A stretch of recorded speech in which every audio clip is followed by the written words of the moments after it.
बिस्मिल्लाहिर्रहमानिर्रहीम। अस्सलाम वालेकुम। हार्वर्ड एकेडमी की तरफ से आपको आज के सेशन में वेलकम कहते हैं।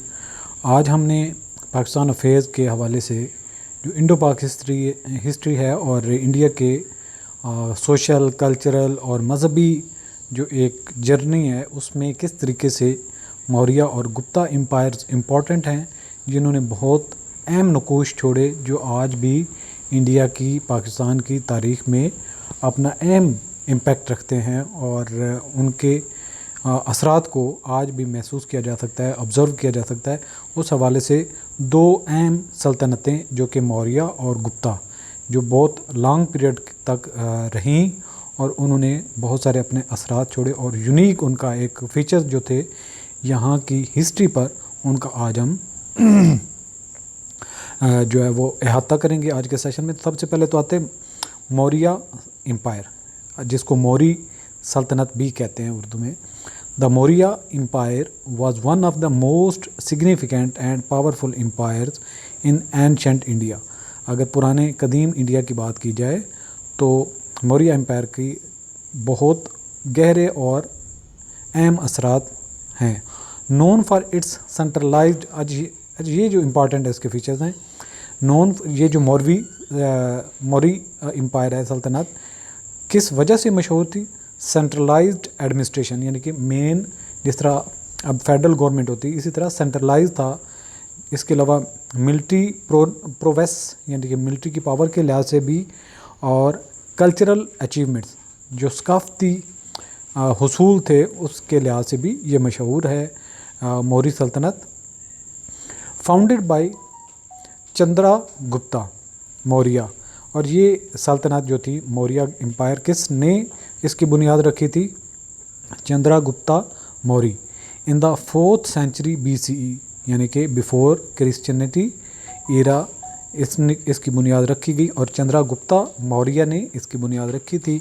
The empire stretched across a large part of the Indian subcontinent and laid the foundation for unified rule over diverse regions. तो ये जितने भी दूर रस इलाका जात थे उन पर एक यूनिफाइड हुकूमत थी और इसकी जो बुनियाद है, बुनियाद के साथ साथ इसका जो फैलाव था वो इंडियन सब कॉन्टिनेंट के बहुत ज़्यादा इलाकों पर था। Hair are some key aspects of the Maurya empire. Maurya सल्तनत के जो असरात हैं उनके बारे में अब हम देखते हैं कि कौन कौन से उनके मेन फीचर थे या उनकी खसूसियात थी।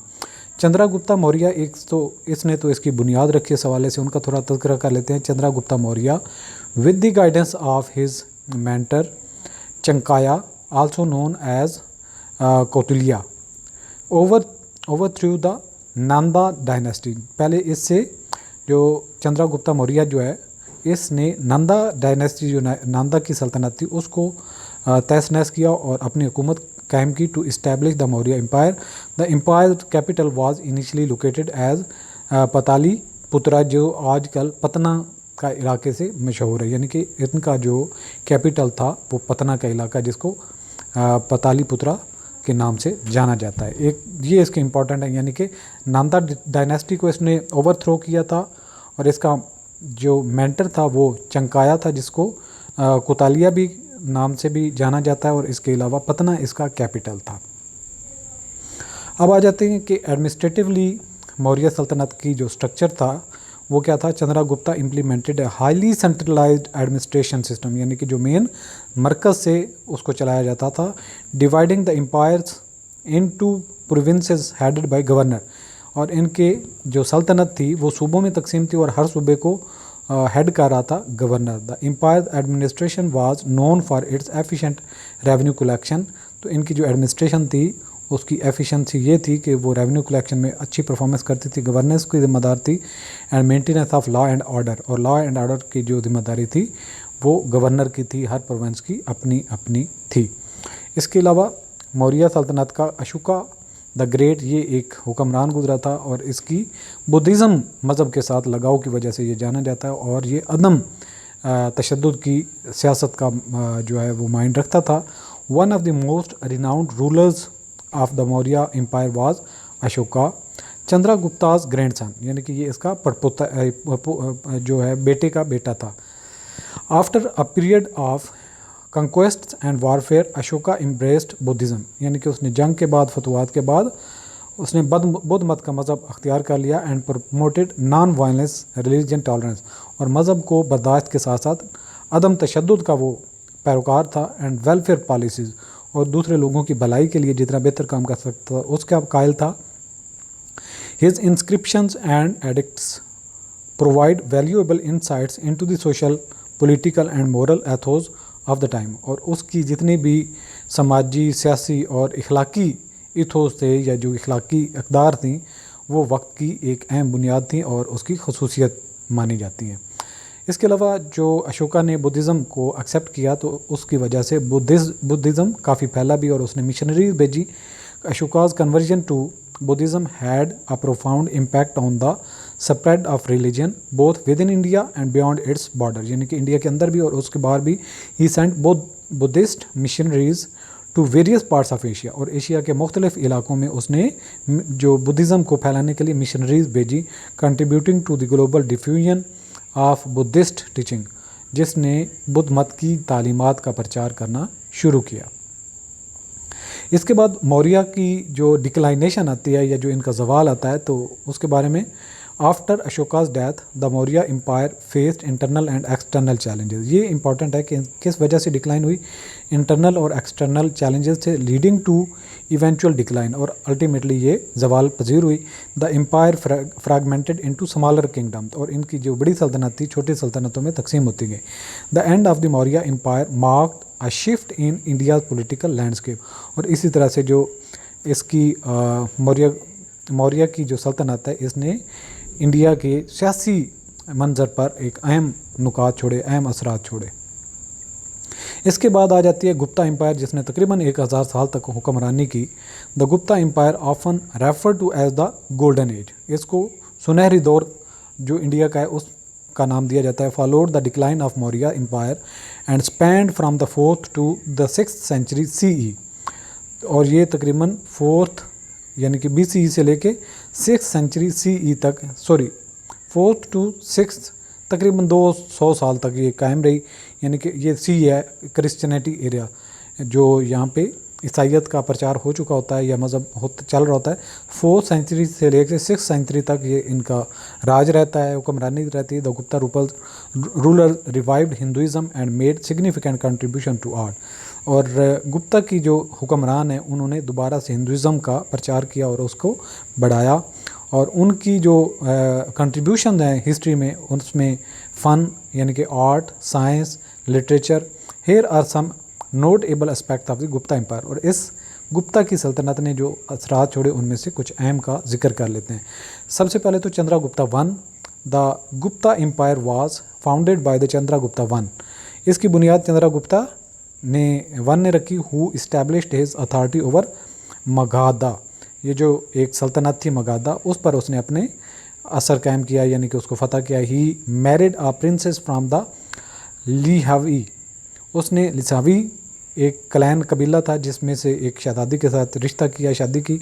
विच enhance the legitimacy and prestige, जिसकी वजह से इसकी इज़्ज़त और मर्तबा बुलंद होता गया।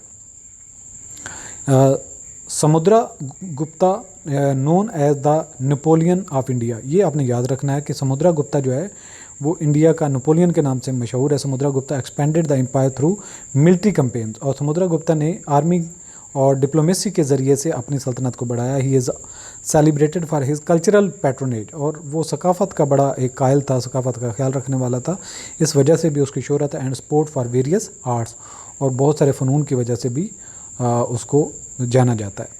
गुप्ता की अचीवमेंट जो हैं, the Gupta period witnessed remarkable achievement in various field. Indian mathematicians like Aryabhata made significant contribution to algebra, जो इंडिया का मैथमेटिशियन है जिस तरह आर्यभट्ट है, उसने मैथ में अलजबरा, ट्रिग्नोमेट्री और फल्कियात and astronomy. The decimal number system, जो मैथमेटिक्स में जो इशारिया का निज़ाम है वो लेके आया। Including the concept of zero, zero का कंसेप्ट भी वो लेके आया। Was develop during this time, और ये गुप्ता के टाइम पीरियड में ही जो इन्होंने ये अचीवमेंट्स हासिल की थी। लिटरेचर और आर्ट्स का भी इन्होंने बहुत असर छोड़ा। The Gupta empire was a centre of literacy, creativity. Kalidasa, one of the India's greatest poets and playwrights, composed works like Shakuntala and Meghaduta. The Gupta period also saw the flourishing of Gupta art, seen in the intricate carvings of templates and sculptures. सो इस तरीके से जो एक कालिदास इनका मशहूर शायर भी है जिसने ड्रामे भी लिखे, और शकुंतला एंड मगधदाता ये जो उसकी राइटिंग्स हैं, यानी कि जो उसके प्लेज हैं। द गुप्ता पीरियड आल्सो सा the flourishing of Gupta art, और गुप्ता की जो सल्तनत है इसने जो आर्ट को बढ़ते फलते फूलते देखा इन द इंट्रिकेट कार्विंग, और कार्विंग का जो निज़ाम है इसी दौर हुकूमत में आया, जो टेम्पलेट बनाते थे और मुख्तलिफ जो है स्कल्पचर जो है वो तैयार करते थे, बुत वगैरह बनते थे। इसकी भी डिक्लाइन आ जाती है, यानी कि इसका जवाल होता है। The Gupta empire began to decline due to factors such as external invasions, economic changes and internal disputes. Internal disputes हैं, इकोनॉमिक चैलेंजेस हैं, और इसके अलावा एक्सटर्नल इन्वेजन हैं, ये उसके जवाल की वजह बने। By the 6th century CE the empire fragmented into smaller regional kingdoms leading to political fragmentation. तो 6वीं ईस्वी सदी में ये कई सारी छोटी सल्तनतों में तकसीम हो चुका था। अब अगर हम कंक्लूड करें दोनों का, मौर्य और जो गुप्ता सल्तनतें हैं, both the Maurya and Gupta empires played pivotal roles in shaping the course of Indian history. The Maurya laid the foundation for a unified empire and had a lasting impact on the administrative practices, while the Guptas are remembered for their cultural achievements and contributions to the advancement of knowledge. So knowledge के हिसाब से भी गुप्ता मशहूर है और art के लिहाज से मशहूर है, जबकि सेंट्रलाइज्ड हुकूमत और जो मिलिट्री की वजह से मौर्य जो है वो दोनों पहचाने जाते हैं। अब हम इसी सेशन की अंडरस्टैंडिंग के बेसिस पे क्विज़ को क्विकली सॉल्व कर लेते हैं। Question number 1, who was the founder of the Maurya empire? Options हैं A Ashoka, B Samudragupta, C Chandragupta Maurya, D Aryabhata. So right option है चंद्रगुप्ता मौर्य। नेक्स्ट हमारा क्वेश्चन है question number 2, what was the capital city of the Maurya empire during its early years? Ujjain, Pataliputra, Varanasi, Taxila. Right option है Pataliputra. Next हमारा question number 3 है, what administrative structure was implemented by Chandragupta in the Maurya empire? Option हैं feudal system, B decentralised administration, C centralised administration with provinces and governors, D tribal councils. Right option C है centralised administration with provinces and governors. अगला question number 4 है, which ruler of Maurya empire is known for his embrace of Buddhism and promotion of non violence? Option है Chandragupta Maurya, Ashoka the great, Samudraputra और Chandragupta one. Right option Ashoka the great. Ashoka the great ने जो है अजीम अशोका, उसने Buddhism को कबूल किया था। What is one of the significant ways Ashoka contributed to the spread of Buddhism? Option है हमारे पास, he built numerous Hindu temples, B he introduced a new language, C he sent Buddhist missionaries to different regions, D he focused on expanding the military. Right option है he sent Buddhist missionaries to different regions. Next हमारा question number 6 है, what was the impact of Ashoka's conversion to Buddhism on his policies? Options है he promoted conquest and warfare, B he promoted religious intolerance, C he embraced non-violence and welfare policies, option D he favored the revival of Vedic rituals. Right option है he embraced non-violence and welfare policies. अगला question है, what were the main factors that led to the decline of the Maurya Empire? Option है strong centralized administration, B economic prosperity, C external and internal challenges, D peaceful coexistence with neighboring empire. Right option है external and internal challenges. Question number 8 है how did the Maurya empire end? Option है it transition into the Gupta empire, B it was conquered by the Persians, C it fragmented into smaller kingdoms, D it expanded its territory further. Right option है it fragmented into smaller kingdoms. Question number 9 who is considered the Napoleon of India for his military campaigns and diplomacy? Options हैं Ashoka, Chandragupta, Samudragupta, Aryabhatta. Next Samudragupta इसका right option है।